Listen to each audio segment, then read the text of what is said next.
வணக்கம். திசைகளின் 5 மணி செய்திகள். 14 வயதுடைய நபர் சர்டாங் மருத்துவமனையின் பணியாளரா? விசாரணை தொடங்கியது.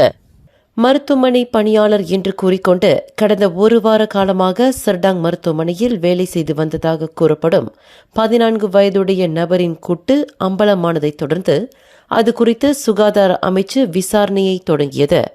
15 வயதினரான அந்த நபர் ஒரு மருத்துவ பணியாளரைப் போல எவ்வாறு அந்த மருத்துவமனைக்குள் பிரவேசித்தார், வேலை செய்து வந்துள்ளார் என்பது குறித்து சுகாதார அமைச்சு வீச்சில் விசாரணையை முடக்கிவிட்டுள்ளது. இது குறித்து காஜாங் போலீஸ் நிலையத்தில் புகார் செய்யப்பட்டுள்ளது. அந்த போலீஸ் புகாரை அடிப்படையாக கொண்டு போலீஸ் துறையும் தனது விசாரணையை தீவிரப்படுத்தியுள்ளதாக செப்பாங் மாவட்ட போலீஸ் தலைவர் ACP 1 கமருல் அஸ்ரான் 1 யூசுப் தெரிவித்துள்ளார். மருத்துவமனையின் ஒவ்வொரு வார்டிலும் நுழைவதற்கு அதன் பணியாளர்கள் பிரத்யேக மின்னியல் அட்டையை பயன்படுத்தினால் மட்டுமே வார்டு கதவுகள் திறக்கும். ஆனால் அந்த 14 வயது நபர் எவ்வாறு ஒரு வார காலமாக அந்த மருத்துவமனையில் ஒரு பணியாளரைப் போல நடமாடி வந்தார் என்பது அதிகாரிகள் மட்டுமின்றி மருத்துவமனையில் பணியாளர்களையும் அதிர்ச்சியில் ஆழ்த்தியுள்ளது. இச்சம்பவம் தற்போது விசாரணையில் இருப்பதால் அது குறித்த மேல் விவரங்கள் எதனையும் வெளியிட முடியாது என்று போலீஸ் துறை தெரிவித்துள்ளது. மருத்துவமனை தரப்பிலும் போலீஸ் தரப்பிலும் இரு விசாரணைகள் நடைபெற்று வருகின்றன. இது தொடர்பாக அதிகாரப்பூர்வ அறிக்கை ஒன்று வெளியிடப்படும் என்று சுகாதார அமைச்சு அறிவித்துள்ளது. நாட்டில் இன மற்றும் மத பிரச்சினையுடன் லஞ்ச ஊழலை தொடர்புபடுத்தும் சில தரப்பினரை போலீஸ் படை துணைத் தலைவர் டத்தோஸ்ரீ அயூப் கான் மைடின் பிச்சை இன்று கண்டித்துள்ளார். தங்களின் நலன் சார்ந்த ஒரு குறிப்பிட்ட காரணத்திற்காக லஞ்ச ஊழல் விவகாரத்தை சிலர் திசை திருப்பி வருகின்றனர் என்று துணை IGP குறிப்பிட்டார். கிடைக்கப்பெற்ற தரவுகளின் அடிப்படையில் பார்க்கும்போது நாட்டில் லஞ்சம் பெறுகின்றவர்களின் பெரும்பாலானவர்கள் முஸ்லிம்கள் என்று அயூப் கான் தெரிவித்தார். இத்தகைய ஊழலை இன பிரச்சினைகளுடன் தொடர்பு படுத்தும் சில தரப்பினரும் நாட்டில் உள்ளனர் என்று அவர் சுட்டிக்காட்டினார். லஞ்சம் கொடுப்பவர்களை ஏன் கைது செய்யவில்லை என்றும் அவர்கள் வினவுகின்றனர். காரணம், லஞ்சம் கொடுப்பவர்கள் பெரும் பகுதியினர் முஸ்லிம் அல்லாதவர்கள் என்பது அவர்களின் வாதமாகும். லஞ்சம் கொடுப்பவர்களையும் லஞ்சம் பெறுகின்றவர்களையும் ஒரு இன விவகாரமாகவே நோக்கப்பட்டு வருகிறது. நாம் உண்மையான முஸ்லிம்களாக இருந்தால், உண்மையான இறை நம்பிக்கையுடையவர்களாக இருந்தால் நாம் லஞ்சம் வாங்க மாட்டோம், மற்றவர்களையும் குறை சொல்ல மாட்டோம் என்று அயூப் கான் தமது உரையின் பதிவை நேற்று தமது முகநூலில் பதிவேற்றம் செய்துள்ளார். உங்களின் சமய நம்பிக்கையில் நீங்கள் பலவீனமாக இருக்கும் போது முஸ்லிம் அல்லாதவர்களை குறை சொல்லாதீர்கள் என்று அயூப் கான் கேட்டுக்கொண்டார். ஜோஹோர் இஸ்கண்டாபுத்ரியில் உள்ள ஒரு பேரங்காடி மையத்தில் தனது தந்தையுடன் இருந்த லியோ ஜியாஹூ என்ற 6 வயது சிறுமியை கடத்தியதாக ஆடவர் ஒருவர் கூலாய் மேஜிஸ்ட்ரேட் நீதிமன்றத்தில் இன்று குற்றஞ்சாட்டப்பட்டார். 31 வயது லியாங் வின் சூன் என்ற அந்த ஆடவர் மேஜிஸ்ட்ரேட் அசூரின் சஹீரா சௌஃபி அஃபண்டி முன்னிலையில் நிறுத்தப்பட்டு மென்ரின் மொழியில் குற்றச்சாட்டு வாசிக்கப்பட்டது.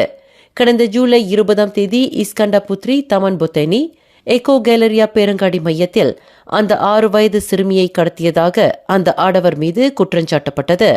தவிர அந்த சிறுமியை கடந்த ஜூலை 23 அதிகாலை 4:46 மணியளவில் ஸ்லாங்கூர், உலுஸ்லாங்கூர், பத்தங்காலி ஜலான் மஹாகோனியில் உள்ள ஒரு பட்ஜெட் ஹோட்டலில் சட்டவிரோதமாக தடுத்து வைத்திருந்ததாக அந்த நபர் மீது மற்றொரு குற்றச்சாட்டு சுமத்தப்பட்டது.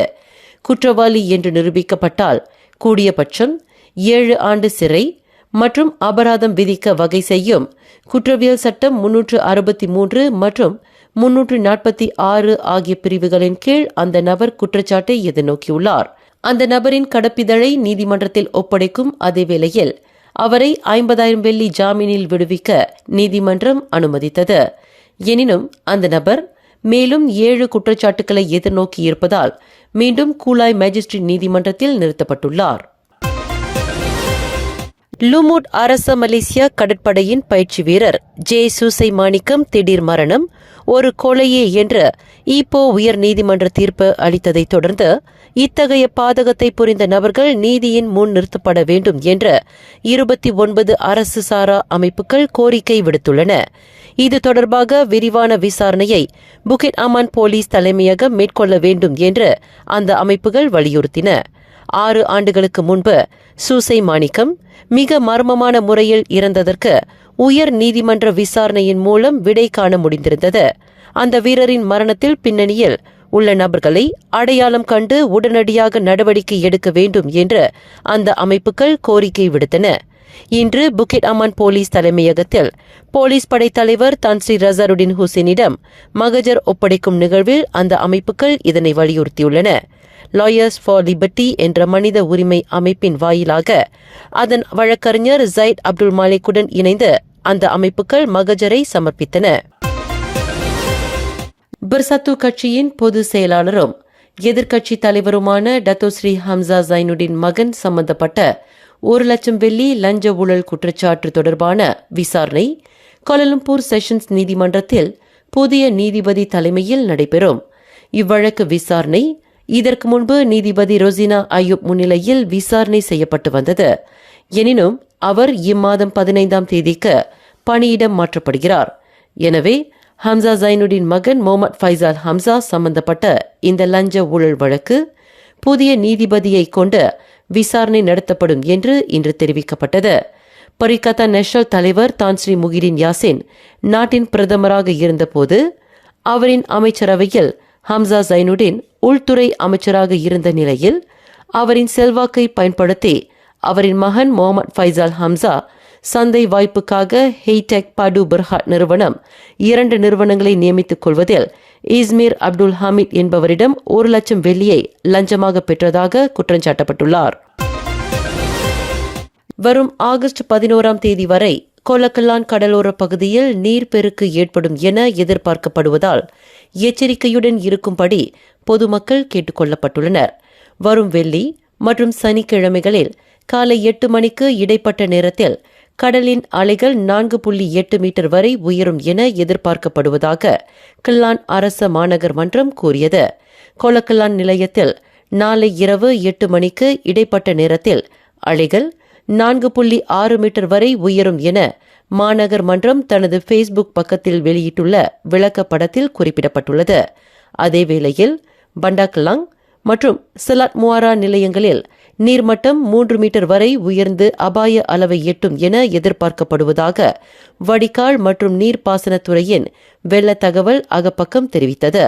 இந்த இயற்கை சீற்றத்தை கருத்தில் கொண்டு மிகுந்த விழிப்புடன் இருக்கும்படி கடலோரங்களில் வசிக்கும் மக்கள் கேட்டுக் கொள்ளப்பட்டுள்ளனர்.